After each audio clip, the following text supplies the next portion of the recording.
क्रांति रैंकर्स में आप सबका फिर से स्वागत है। मैं हूं राजेश। कल के क्लास में हमने देखा था कि हड़प्पाकालीन समाज किस तरह से था, वहां पे भेदभाव का कॉन्सेप्ट किस प्रकार से था, वहां की महिलाओं की स्थिति कैसा था, आवासीय संरचना किस प्रकार से था, वहां की शिक्षा व्यवस्था किस प्रकार से था। ठीक है, तो बहुत सारी बातों को हमने वहां पे देखा था। आज का जो क्लास केंद्रित रहेगा वो हड़प्पाकालीन संस्कृति पर रहेगा। आप लोग इस क्लास को बेहतर तरीके से लेंगे। हमने आपको बताया था कि संस्कृति के अंतर्गत बहुत सारे चीज को इतिहास में पढ़ा जाता है, यहां तक कि कहीं ना कहीं आर्थिक इतिहास के साथ साथ जो सामाजिक इतिहास है इनको भी हम लोग संस्कृति में देख करके पढ़ते हैं। हालांकि हमने ये भी कहा था कि मानव को जीवन जीने में हर वो चीज जो सहायता प्रदान करता है वो सारा चीज संस्कृति कहलाता है। लेकिन इतिहास में हम लोग जो संस्कृति है उसके अंतर्गत मुख्य तौर पर क्या क्या पढ़ते हैं बताओ। मुख्य तौर पर यदि कहा जाए तो इतिहास के अंतर्गत हम लोग पढ़ते हैं, एक बार आप लोग देख लेंगे उसको बढ़िया से, ये इस ड्राफ्ट को आप याद रखेंगे। ठीक है, पहला हम लोग पढ़ते हैं, क्या पढ़ते बताओ। हम लोग पढ़ते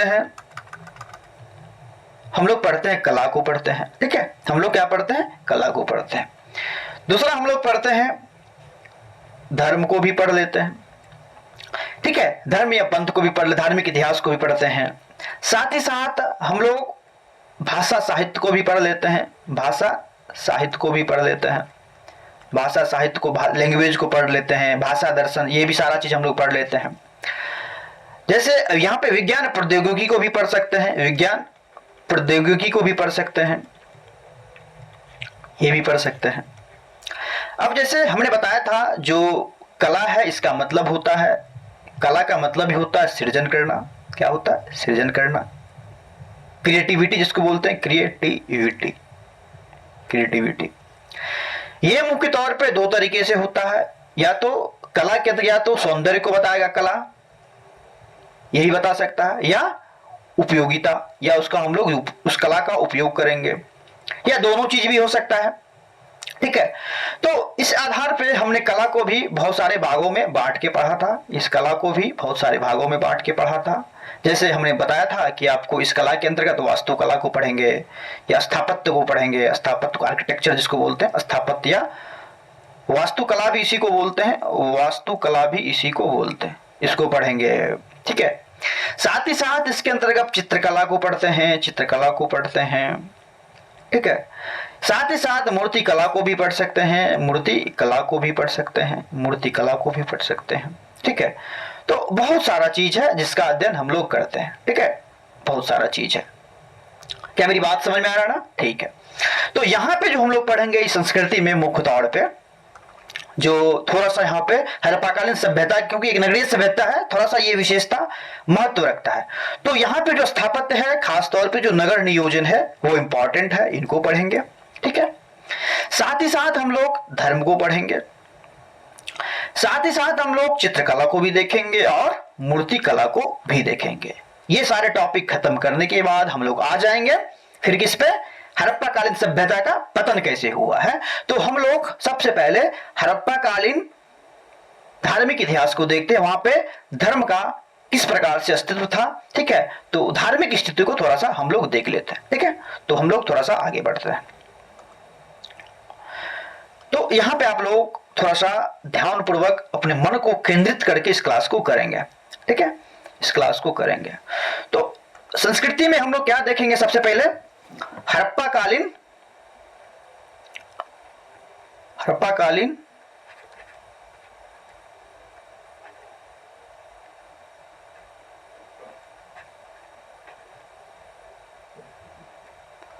एक मिनट, इसको एक मिनट, ठीक है। हड़प्पाकालीन धार्मिक जीवन के बारे में थोड़ा सा पढ़ ले, कहने का मतलब हड़प्पाकालीन जो धार्मिक इतिहास है उनके बारे में पढ़ेंगे।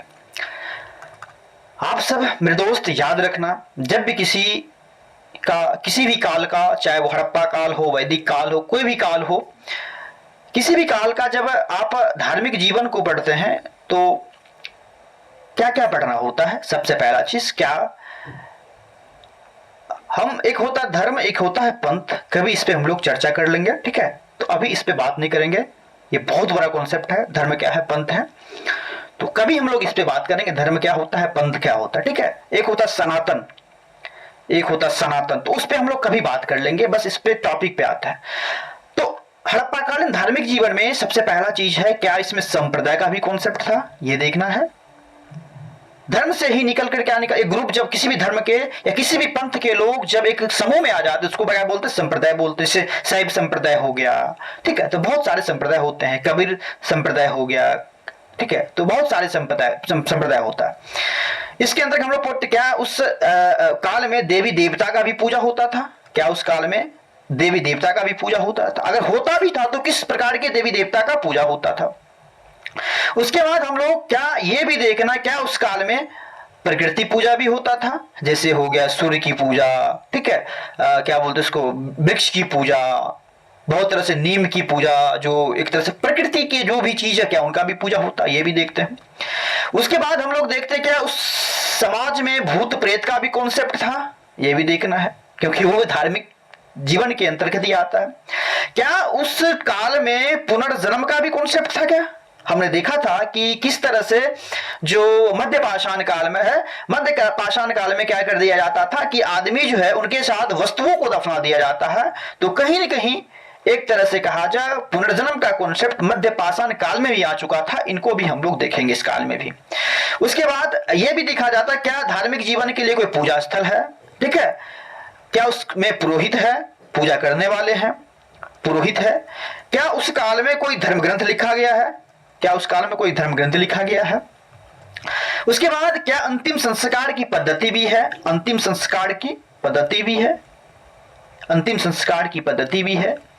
और यह भी देखना है कि लास्ट में हम लोग ये देखेंगे कि कुछ चीज ऐसा है जो उस काल में था और अभी तक वो चल रहा है, इसी को बोलते हैं निरंतरता, जिसको हम लोग विरासत बोलते हैं। एक काल से दूसरे काल में जब कोई भी चीज प्रभावित होता है तो वही क्या होता है, विरासत होता है। क्या ये भी देखना, क्या जैसे अभी अंतिम संस्कार की विधि है, तो अंतिम संस्कार की विधि बहुत पहले के काल में, ये जैसे मध्य पाषाण काल में ही शुरू हुआ था, तो ये अभी तक चल रहा है, तो वो निरंतरता बनी हुई है। तो ये सारे चीज को हमें देखना है। क्या मेरी बात समझ में आ गया ना? बिल्कुल आना चाहिए। तो ये देखना है। तो यहां पे देखो संप्रदाय का कॉन्सेप्ट है ही नहीं, देवी देवता का पूजा होगा, प्रकृति की पूजा होगा, भूत प्रेत का भी कॉन्सेप्ट देखने को मिलता है, पुनर्जन्म का भी कॉन्सेप्ट देखने को मिलता है, पूजा स्थल का कोई साक्ष्य नहीं है, पुरोहित का कोई साक्ष्य नहीं है, धर्म ग्रंथ का कोई साक्ष्य नहीं है, ये तीनों कैंसिल है। अंतिम संस्कार की विधि भी है। और हम लोग देखेंगे थोड़ा सा जो उस समय के हड़प्पाकालीन धार्मिक जीवन है, तो उनके जो विरासत है अभी तक क्या अब वो भी का अभी भी वो चल रहा है, तो इनको देखेंगे, ठीक है। तो ये हमारा ये पढ़ने का एक क्रम रहेगा। तो आप लोग को इसी क्रम में पढ़ाऊंगा, और इसी क्रम में पढ़ाते पढ़ाते मैं बहुत सारे प्रमाण दूंगा, साक्ष्य दूंगा, और वहीं पे साक्ष्य दूंगा और वहीं पे आपको याद कर लेना है, नोट लिखवा दूंगा, वहीं पे याद कर लेना है। बस एक फिगर सेट करना आपको दिमाग में इस तरह से, ठीक है। आगे बढ़े, बिल्कुल हमें बढ़ना चाहिए। तो हम आगे बढ़ते हैं, ठीक है, हम आगे बढ़ते हैं।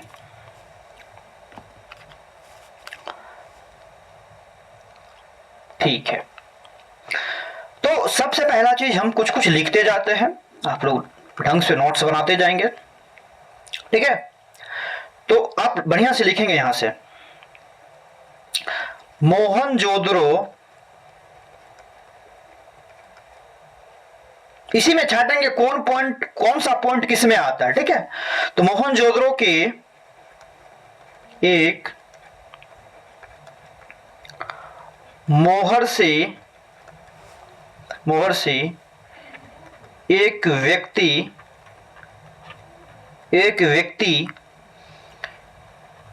योगी की मुद्रा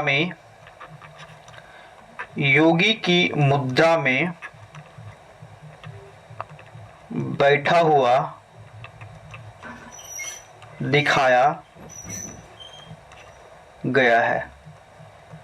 क्या दिखाया गया है? मोहनजोदड़ो में दिखाया गया है। इसके चारों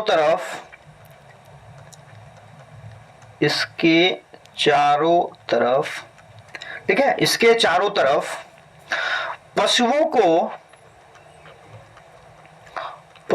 को उत्कीर्ण किया गया है। पशुओं को उत्कीर्ण, जैसे कौन कौन से पशु है? हाथी है, ठीक है, बाघ है, भैंस है, गेंडा है। हाथी, बाघ, भैंस, गेंडा, याद रखना, पूछता है किया गया है, किया गया है तथा पैर के नीचे दो हिरन, पैर के नीचे दो हिरन है। इसे शिव का प्रारंभिक रूप माना जाता है। इसे शिव का प्रारंभिक रूप बताया गया है। इसका मतलब क्या हुआ? मोहनजोदड़ो से एक मोहर मिला है जिसमें एक व्यक्ति योगी की मुद्रा में बैठा हुआ है और इसके चारों तरफ, जैसे मान ये एक व्यक्ति है, इसके चारों तरफ ये एक व्यक्ति है, इसके चारों तरफ पशुओं को उत्कीर्ण किया गया, जैसे हाथी है, बाघ है, भैंस है, गेंडा है और पैर के नीचे दो हिरन है। और कहा जाता है यह कहीं न कहीं शिव का प्रारंभिक रूप है। क्या है? शिव का प्रारंभिक रूप है। तो कहने का मतलब शिव पूजा होती होंगी उस समय में, ठीक है। तो ये चीज है। तो देवी देवता के बारे में पता चल गया पहला चीज, ठीक है। तो याद रखना, ऐसा मूर्ति कहां से मिलती है? एक योगी की मुद्रा में बैठा दिखाया गया है। तो कहां से मिलती है? मोहनजोदड़ो से। हो सकता है आपके एग्जाम में पूछ दिए इस टाइप के क्वेश्चंस, ये प्रमाण साक्ष्य कहां से मिलता है, ठीक है। तो हम प्रमाण खोजते जा रहे हैं अभी। देखो, इस हड़प्पा कालीन सभ्यता में कहा जाता है कि विभिन्न शहरों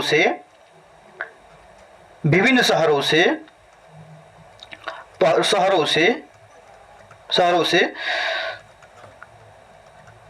शिवलिंग का भी साक्ष्य देखने को मिलता है। शिवलिंग का साक्ष्य देखने को मिलता है। इससे स्पष्ट ये होता है कहीं न कहीं उस समय में शिव पूजा होती होंगी, ठीक है। दो चीज हमने दिखाया है। तीसरा चीज क्या है? मोहनजोदड़ो से एक साक्ष्य मिला है। मोहनजोदड़ो से कुंवर वाले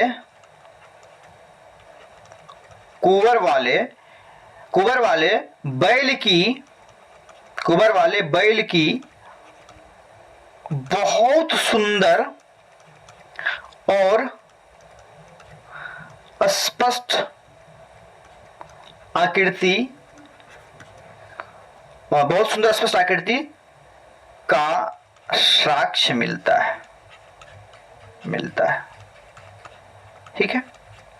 अब एक चीज बताना, क्वेश्चन पूछेगा, बताओ कुंवर वाले बैल की साक्ष्य कहां से मिलता है? तो मोहनजोदड़ो से मिलता है, याद कर लेना। अब एक बताओ, ये जो कुंवर वाला बैल होता है वो किनका प्रतीक होता है? शिव जी के प्रतीक होते हैं ना, ठीक है। हम बाद में इसके बारे में बात करेंगे। अब देखो, हम लोग कल बात किए थे कि दो साक्ष्य हमें कल भी मिला था, जैसे मातृदेवी की मूर्तियां जो कल के क्लास में हमने डिस्कस किया था, और एक जगह से यह भी साक्ष्य मिला था कि एक स्त्री के गर्भ से एक पौधे की सृजन का प्रमाण भी मिलता है, वो गर्भ से निकलता हुआ दिखाया गया है। कहीं न कहीं उस समय में मातृदेवी की पूजा होती होंगी, नारी पूजा होती होंगी, ठीक है। तो कहने का मतलब देवी पूजा भी होता होगा। तो वो चीज वहीं पे हम लिखा दिए हैं। जब हम लोग एक तरह से महिला की स्थिति को देख रहे थे, उस समाज में महिला के आर्थिक स्थिति को देख रहे थे, वहीं पे हम लोग डिस्कस कर दिए थे। तो ये वाले पॉइंट आप यहाँ भी एड कर सकते हैं, लेकिन वहां पे आप उसको याद कर लेंगे। वो साक्ष्य मातृदेवी की मूर्ति कहां से मिलती है, ठीक है, मातृदेवी की मूर्ति का साक्ष्य कहां से मिलता है। उसके बाद एक नारी के गर्भ से वृक्ष को निकलता हुआ का चित्रण कहां से देखने को मिलता है, तो वो चीज भी यहाँ पे ऐड कर सकते हैं। तो कहने का मतलब आप क्या कह सकते हैं, बताओ तो कहने का मतलब क्या है, विभिन्न साक्ष्यों से ये हम पता कर सकते हैं, विभिन्न साक्ष्यों से ये पता चलता है, विभिन्न साक्ष्यों से, विभिन्न साक्ष्यों के आधार पर, विभिन्न साक्ष्यों के आधार पर यह स्पष्ट होता है, स्पष्ट होता है उस समय देवी देवताओं, देवी की भी पूजा होती होंगी और देवताओं की पूजा हो। क्यों? क्योंकि देवी पूजा के बारे में बताया था, मातृ देवी और देवता। अभी देखो शिव जी की पूजा, शिवलिंग की पूजा, देवी देवताओं, ठीक है। प्रकृति पूजा, उस समय में देवी देवता, प्रकृति पूजा, ठीक है। क्योंकि देखो स्त्री के गर्भ से वृक्ष को दिखाया गया है, तो कहीं ना कहीं वो प्रकृति पूजा को संकेत करता है, प्रकृति पूजा का प्रचलन होगा, ठीक है। एक नोट लिख लेंगे यहां पे। हमने बताया था कि किस तरह से, एक तरह से मातृ देवी की मूर्ति दो जगह से नहीं मिलता है, लोथल और कालीबंगा से। तो लोथल और कालीबंगा से यहां पे लिख लेंगे, लोथल एवं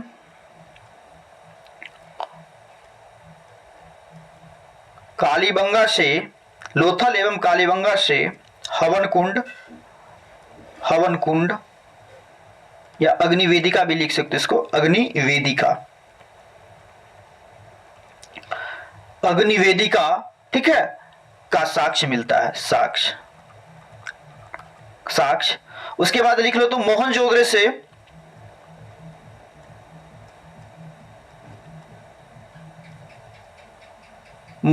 से सार्वजनिक, एक मिनट,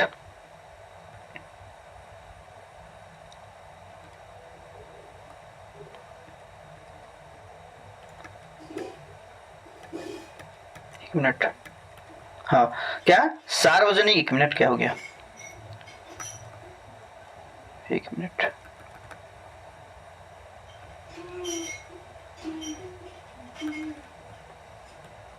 अरे क्या हो गया, क्या सार्वजनिक, मोहनजोदड़ो से सार्वजनिक स्नानागार का साक्ष्य मिला है। सार्वजनिक स्नानागार जहां पे स्नान करते थे ग्रुप में लोग, हो सकता है वहां पे अग्निकुंड, लोथल कालीबंगा से अग्निकुंड का मिला है, मोहनजोदड़ो से सार्वजनिक स्नानागार का साक्ष्य मिला, हो सकता है वहां पे लोग एक तरह से कहा जाए एक धार्मिक जगह होगा, जहां पे स्नान करने का एक धार्मिक जगह भी हो सकता है। तो ये भी सार्वजनिक स्नानागार का साक्ष्य मिलता है। और मोहनजोदड़ो से ही बड़ी संख्या में मोहनजोदड़ो से ही बड़ी संख्या में, एक मिनट, मोहनजोदड़ो से ही बड़ी संख्या में पीपल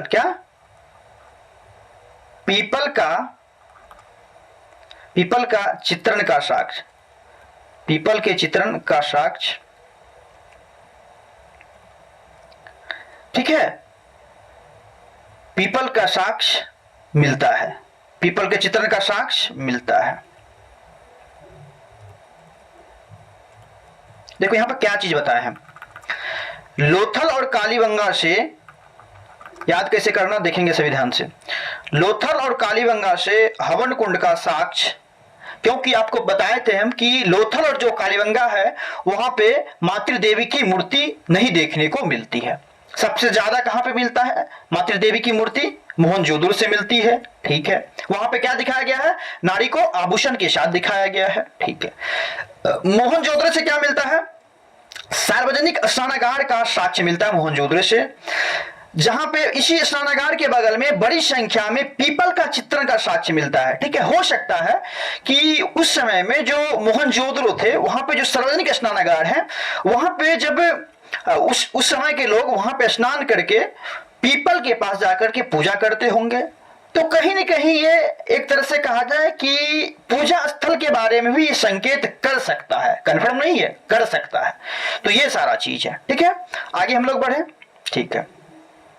और बहुत सारा चीज, जैसे आपने क्या देखा कि इस समय में देखा जाता है, इस समय में सिर्फ जैसे मान के चलो अभी क्या देखा आपने कि मोहनजोदड़ो से पीपल का चित्र का साक्ष्य मिलता है, पीपल की पूजा होती होंगी। जैसे अग्नि पूजा भी होती थी, अग्निकुंड से क्या देखने को मिलता है कि अग्नि की भी पूजा होती होंगी। ठीक है, अग्नि की पूजा। आपने क्या देखा, वृक्ष पूजा, वृक्ष की पूजा से अभी क्या देखा आपने, पीपल को देखा आपने।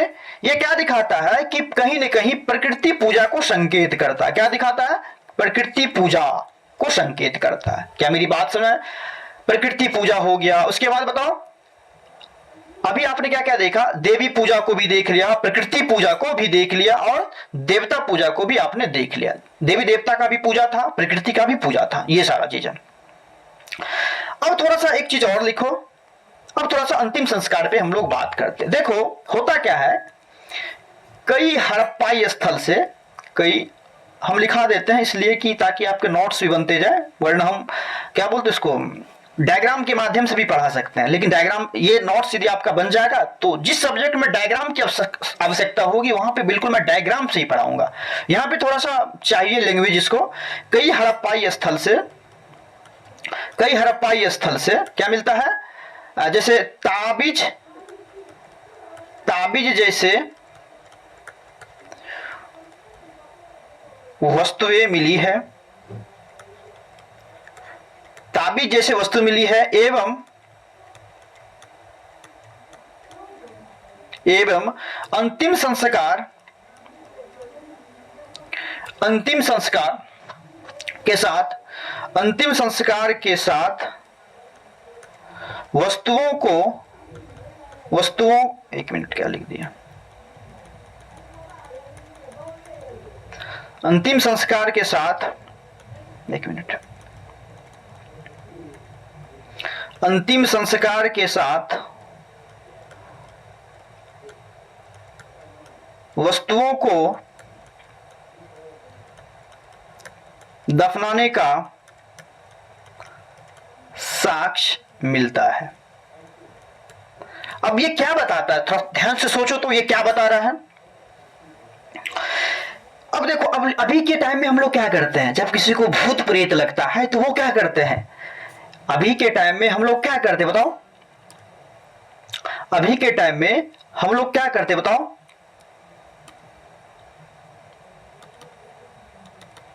अभी के टाइम में हम लोग क्या करते बताओ,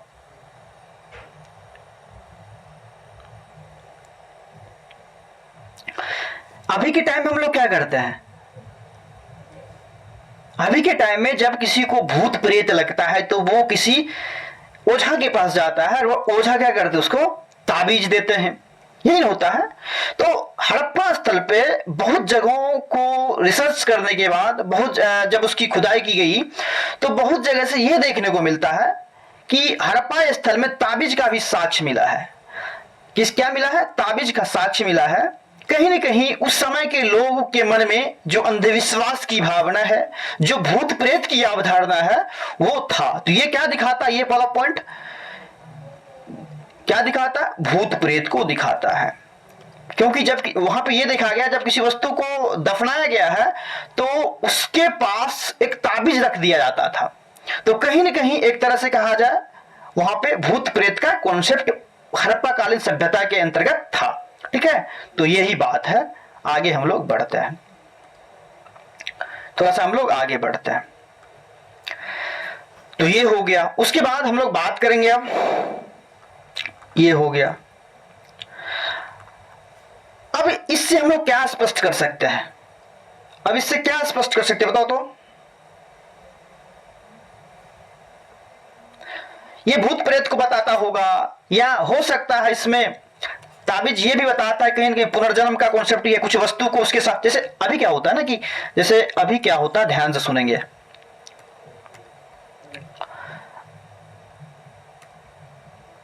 अभी क्या होता है, जैसे अभी के समय में हम उसको थोड़ा कंपेयर कर लेते हैं कि जब हड़प्पा कालीन सभ्यता का खोज किया जाता है, जब कुछ स्थलों का खोज किया जाता है तो यह साक्ष्य मिलता है कि जब किसी वस्तु को दफनाया जाता तो उसके साथ ताबीज था।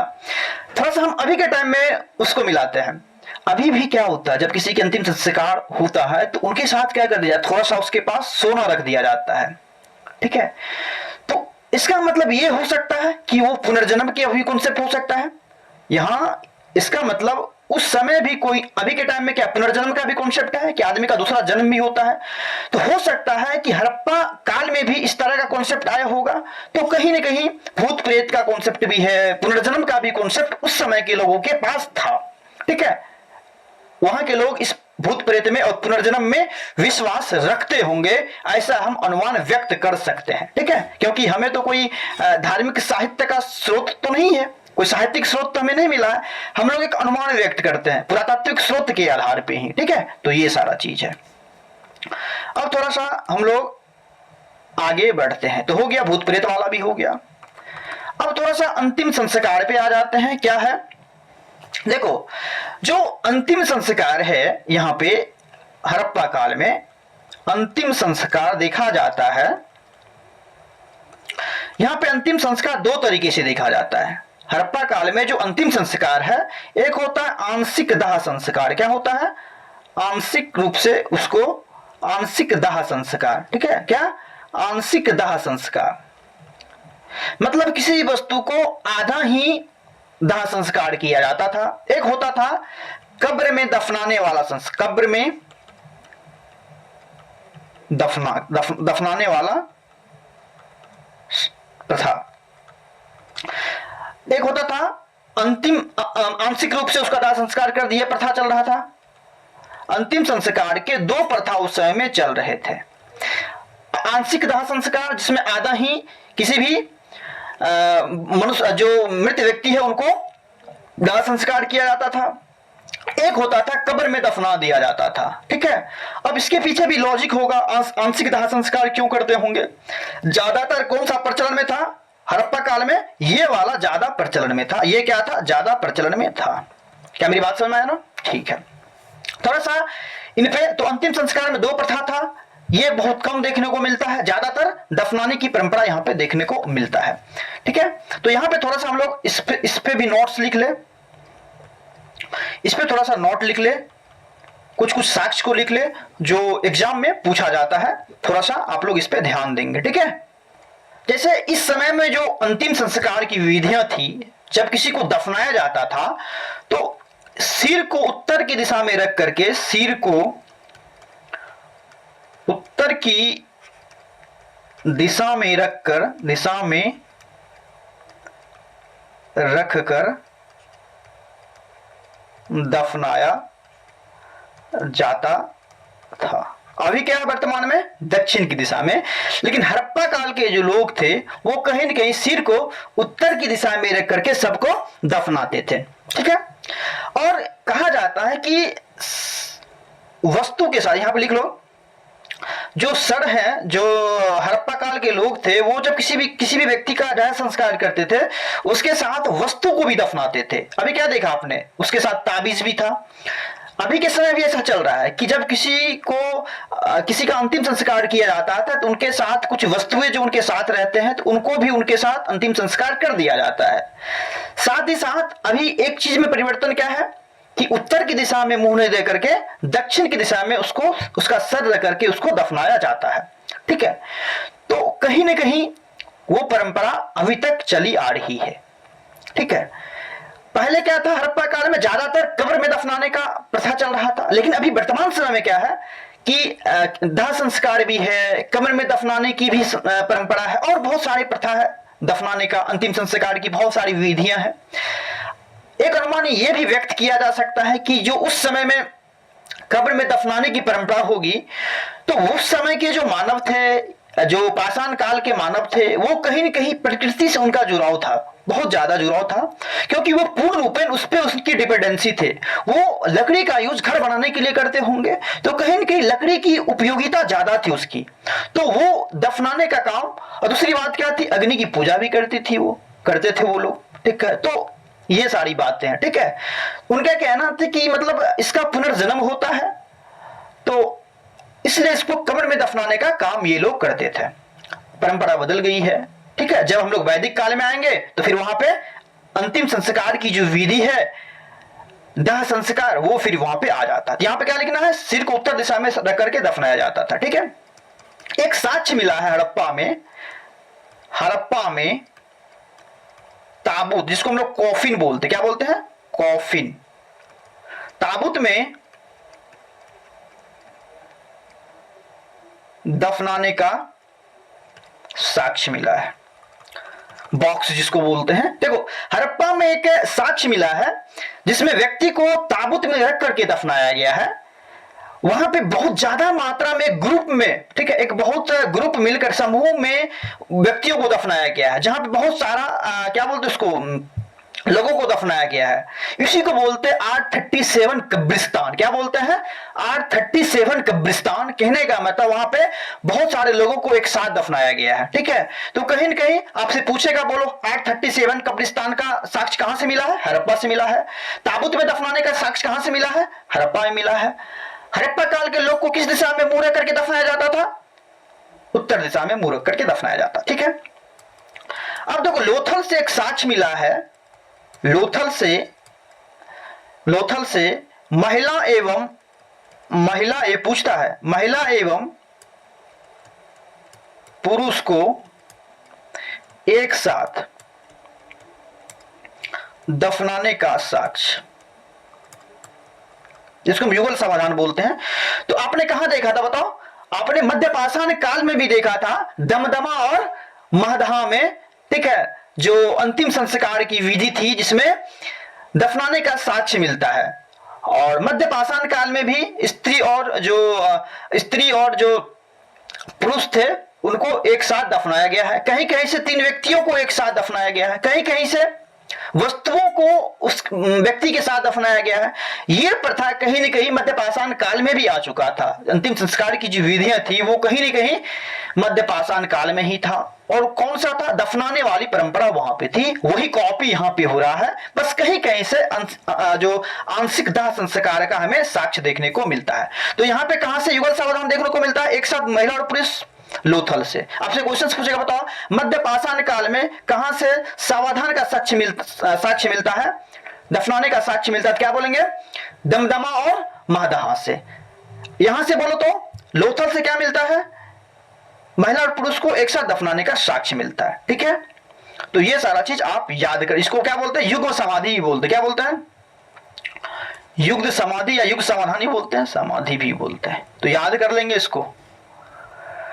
तो ये सारी बातें हैं, हम लोग बात कर लिए हैं, ठीक है। थोड़ा सा हम लोग आगे बढ़ते हैं, यदि आप कहे इजाजत दे तो हम आगे बढ़े, बताइए, तो बोलो हम आगे बढ़े, ठीक है। तो ये सारा चीज याद कर लेंगे। हड़प्पा से ताबूत में दफनाने का साक्ष्य मिला है, ठीक है। स्त्री और पुरुष को एक साथ दफनाने का साक्ष्य कहां से मिलता है, लोथल से मिलता है, ठीक है। कब्र में दफनाने का परंपरा यहां पे प्रचलित थी ज्यादातर, ठीक है। वस्तुओं को जैसे ताबीज के साथ व्यक्ति को दफनाने का साक्ष्य मिलता है, ठीक है। तो कहीं ना कहीं पुनर्जन्म का भी कॉन्सेप्ट था, भूत प्रेत का भी कॉन्सेप्ट था, देवी पूजा होती थी, देवता पूजा भी होता है। मुख्य तौर पे क्या देखने को मिलता है, शिव पूजा होती होंगी, क्योंकि कहीं कहीं से शिवलिंग की भी प्राप्ति होती है। तो ये सारा चीज था इसमें, ठीक है। तो ये सारा चीज था। तो अंत में आप क्या कह सकते हैं, जो अब देखो कुछ चीज ऐसा है जो अभी भी है, जैसे मान के चलो हम एक आपको बता रहे हैं, जैसे प्रकृति पूजा, क्या प्रकृति की पूजा अभी भी हो रही है ना। जैसे मान के देवी देवताओं की पूजा, शिव पूजा अभी हो रहा है ना, बताओ, देवी देवताओं की पूजा। अंतिम संस्कार की विधि बताओ, भूत प्रेत का कॉन्सेप्ट अभी भी है ना। जैसे पुनर्जन्म में विश्वास कहीं न कहीं ये अभी भी प्रचलित है, इसी को बोलते निरंतरता। अभी तक निरंतरता बनी हुई है, हड़प्पा काल से लेकर के अभी तक। क्या मेरी बात समझ में आया ना, ठीक है। तो ये सारा चीज था, एक बार हम लोग क्लास को रिवीजन कर ले यहां से यहां तक। आपने क्या देखा, एक बार आप बढ़िया से पढ़ लेंगे। योगी की मुद्रा कहां से मिलती है, मोहनजोदड़ो से मिलती है, इसको याद कर लेंगे। योगी की मुद्रा में कहां से बैठता है, कितने पशु है, हाथी बाघ भैंस गेंडा, याद कर लेंगे। हाथी बाघ भैंस गेंडा, HBBG, H फॉर हाथी, V फॉर बाघ, B फॉर भैंस गेंडा और HBBGH, हाथी, भैंस, बाघ, गेंडा, हिरण कहाँ है? पैर के नीचे। याद कर लेंगे इसको भी याद कर लेंगे, और इसको भी। शिव की पूजा, ठीक है, शिवलिंग की भी पूजा थी। कुंवर वाले बैल कहां से मिलते हैं? मोहनजोदड़ो से मिलते हैं। देवी देवताओं की भी पूजा होती होगी, प्रकृति की भी पूजा होती होगी। हवन कुंड कहां से नहीं देखने को मिलता है? हवन कुंड का साक्ष्य कहां से देखने को मिलता है? लोथल और कालीबंगा से। मातृदेवी का पूजा कहां नहीं होती होंगी? लोथल और कालीबंगा में। सार्वजनिक स्नानागार कहां से मिलता है? मोहनजोदड़ो से मिलता है। बड़ी संख्या में पीपल का चित्र कहां से मिलता है? मोहनजोदड़ो से मिलता है। याद कर लेंगे इसको, जितना याद रह पाए, ठीक है। कम से कम कॉन्सेप्ट आपको पहले से पता होना चाहिए, ठीक है। ताबीज हो गया। उसके बाद अंतिम दाह संस्कार, ये कम था प्रचलित, ये कब्र में दफनाने का साक्षी है। सिर को उत्तर दिशा में, ठीक है। देखो ताबूत, ये इंपॉर्टेंट है, कहां से मिलता है ताबूत? हड़प्पा से। ये याद कर लेना, बहुत इंपॉर्टेंट है ये, ठीक है। ये 837 कब्रिस्तान कहां से? ये लोथल से महिला का, ये भी इंपॉर्टेंट है, इसको भी याद कर लेना। लोथल से क्या मिलता है? एक साथ कब्र में दफनाने का साक्ष्य मिला है, युग्म समाधि का साक्ष्य मिला है। तो ये सारा चीज है। एक बार हम लोग यहां पे आते हैं, क्या संप्रदाय का कॉन्सेप्ट है? नहीं है। देवी भी पूजा होती थी, ठीक है, मातृ देवी की पूजा होती होंगी, देवता का भी पूजा होता था, शिव की पूजा होती होंगी, क्योंकि एक जगह से साक्ष्य मिला है जहां पे हाथी, भैंस, गेंडा, हिरण दिखाया गया है, ठीक है। तो ऐसा मानते हैं लोग, क्या थे बताओ? वो शिव की पूजा है, शिव का एक प्रारंभिक रूप है। प्रकृति पूजा बताओ? अग्नि पूजा होती थी, वृक्ष का पूजा होता था। भूत प्रेत बताओ? ताबीज से क्या पता चलता है? भूत प्रेत का भी कॉन्सेप्ट था, प्रकृति पूजा भी था। लोग पुनर्जन्म में भी विश्वास रखते थे। जब किसी को दफनाया जाता था उनके साथ ताबीज दे दिया जाता था, या नहीं तो उसके साथ कुछ वस्तुओं को दे दिया जाता था। इससे यह स्पष्ट होता है कहीं ना कहीं वो लोग भी पुनर्जन्म में विश्वास रखते होंगे। पुरोहित ये नहीं था, ना तो कोई धर्म ग्रंथ था, न तो कोई पूजा स्थल था। अनुमान लगाया जाता था। सार्वजनिक स्नानागार का एक साक्ष्य मिला है, और उसके बगल में क्या है? उसके बगल में पीपल का वृक्ष को अंकित किया गया है। कहा जाता है, हो सकता है बहुत सारे लोग यहाँ पे स्नान करके उस जो एक तरह से वो वृक्ष है उनकी पूजा करते होंगे। तो इससे थोड़ा बहुत हो सकता है वो पूजा स्थल होंगे उसके बगल में, तो एक अनुमान व्यक्त किया जाता है। तो ऐसा कोई खास विशेषता इसकी नहीं। अंतिम संस्कार की विधि दफनाने का ज्यादातर प्रचलन था। कुछ चीजें अभी है जो इसकी निरंतरता अभी तक बनी हुई है, कुछ चीजें है जो आप याद कर लेंगे, ठीक है। बहुत सारा चीज है, इनको आप अपने कॉपी में सिनॉप्सिस बनाएंगे। सिनॉप्सिस बना करके यहां पे लिखेंगे कहां से किसका साक्ष्य मिला है, ऐसे करके, ठीक है।